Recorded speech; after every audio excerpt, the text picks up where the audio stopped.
É muito duro o período entre um trabalho e outro, e ao mesmo tempo é necessário para haver uma espécie de esvaziamento da cabeça, para poder nascer alguma outra coisa. Se nascer, é tudo tão incerto. Rilke, em seu Cartas a um Jovem Poeta, respondendo a uma das missivas, perguntava ao jovem que pretendia se tornar escritor: se você não pudesse mais escrever, você morreria? A mesma pergunta eu transfiro a você. Eu acho que enquanto não escrevo, eu estou morta.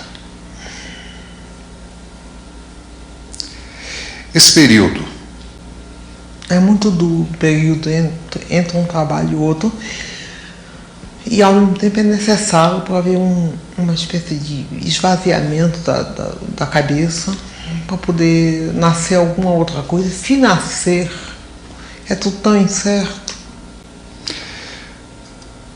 Clarice, como é que você escreve seus trabalhos? Existe algum horário específico? Em geral é de manhã cedo, né? São minhas horas preferidas, são as da manhã. Você acorda a que horas? 4h30, 5h já acordo. Fico fumando, tomando café, sozinha, sem nenhuma interferência.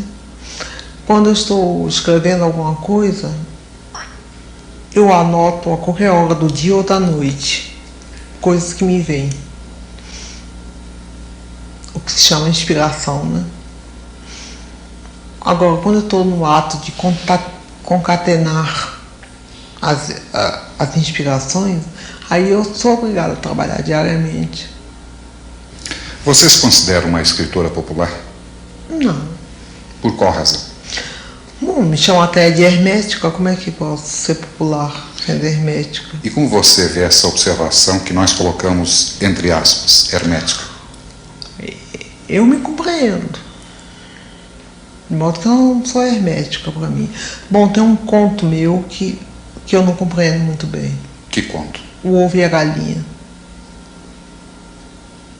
Entre os seus diversos trabalhos, sempre existe, isso é natural, um filho predileto. Qual é aquele que você vê com maior carinho até hoje?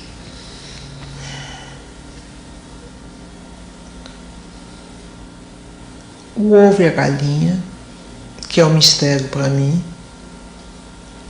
Uma coisa que eu escrevi sobre um bandido, sobre um criminoso chamado Mineirinho, que morreu com 13 balas, quando uma só bastava, e que era devoto de São Jorge e tinha uma namorada, que me deu uma revolta enorme. Eu escrevi isso. Sobre esse seu trabalho em torno de Mineirinho, qual o enfoque que você deu?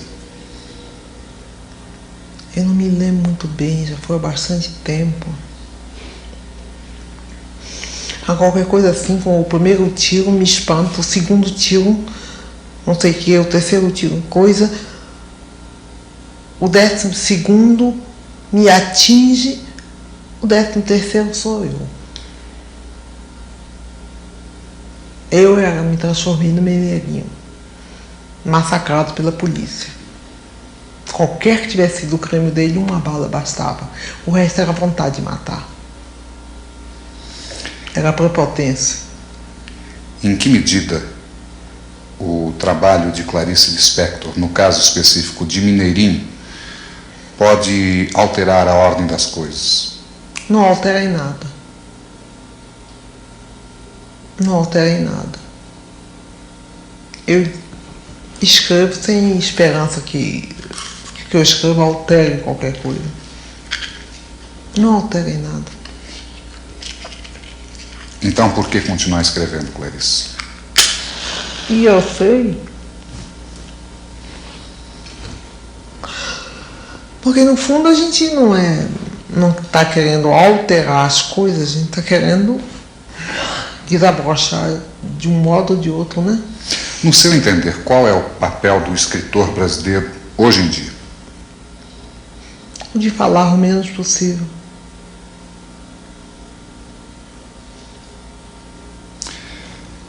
Você tem mantido contato com outros escritores brasileiros? Eventualmente.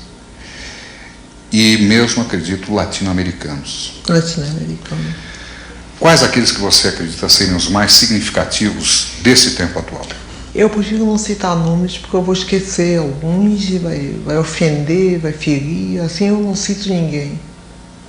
Mas aquele que a toque mais de perto, que lhe diga mais intensamente. Não falar nada. Clarice era uma mulher muito tímida, mas quando ela sentia amizade por alguém, como foi no meu caso, ou afinidade, vamos dizer assim, muito profunda, então houve, eu diria, desde esse primeiro instante em que nós nos conhecemos, uma abertura. Ela me contava, ou ela lia seus manuscritos, ou ela me pedia para anotar uma ou outra frase que lhe ocorria no momento em que ela não podia fazer. Posteriormente, com o estreitamento dessa amizade e também a minha habilidade como datilógrafa, porque Clarice, depois de um certo tempo, ela dizia que sentia muita preguiça de datilografar, que não era hábito dela, né? Porque ela nunca escreveu, nunca fez manuscritos, ela sempre datilografava os seus trabalhos. E, ultimamente, então, como eu dizendo, ela passou a não sentir vontade. Ela dizia que estava com preguiça, mas nós sabíamos, depois ficamos sabendo que era motivada pela doença, que ela desconhecia, que ela tinha, mas que já estava minando todo o seu organismo. Ela nunca pressentiu? Eu acho que não. Apesar dela, em quase todos os seus livros, ou pelo menos nos últimos livros, ela abordar muito a morte, quase como uma obsessão, né? E falar muito em Deus, em êxtase, e descrever, inclusive, a morte, eu tenho a impressão que não. E eis que depois de uma tarde de quem sou eu, e de acordar a 1h da madrugada em desespero, eis que às 3h da madrugada acordei e me encontrei. Fui ao encontro de mim, calma, alegre, plenitude sem fulminação.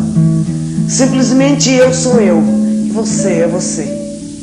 É lindo, é vasto, vai durar. Eu não sei muito bem o que vou fazer em seguida, mas por enquanto olha pra mim e me ama. Não, tu olhas pra ti e te amas. É o que está certo.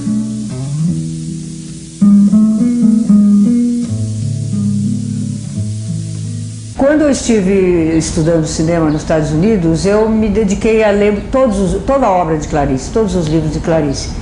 E quando eu estava buscando uma obra para ser adaptada, foi justamente A Hora da Estrela, que era um dos últimos, que era o último livro dela, e com o qual eu me identifiquei muito, porque eu descobri o Brasil fora do Brasil. E eu acho que a Macabeia é uma heroína sem nenhum caráter, assim, não sei ela que ela é heroína sem nenhum caráter, mas ela é, vamos dizer, a contrapartida do Macunaíma, entendeu? E ela é a imagem do Brasil. Para mim, eu acho que a Macabeia é o retrato do Brasil, pelo menos naquela época.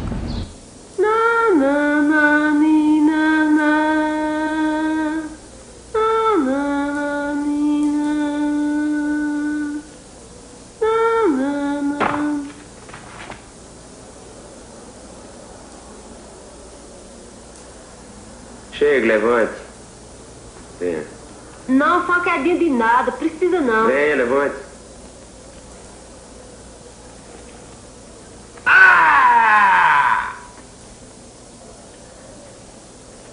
Vou te mostrar que é o Olímpico, Macabeia. Ai, deve ser assim, viajar de avião! Ai!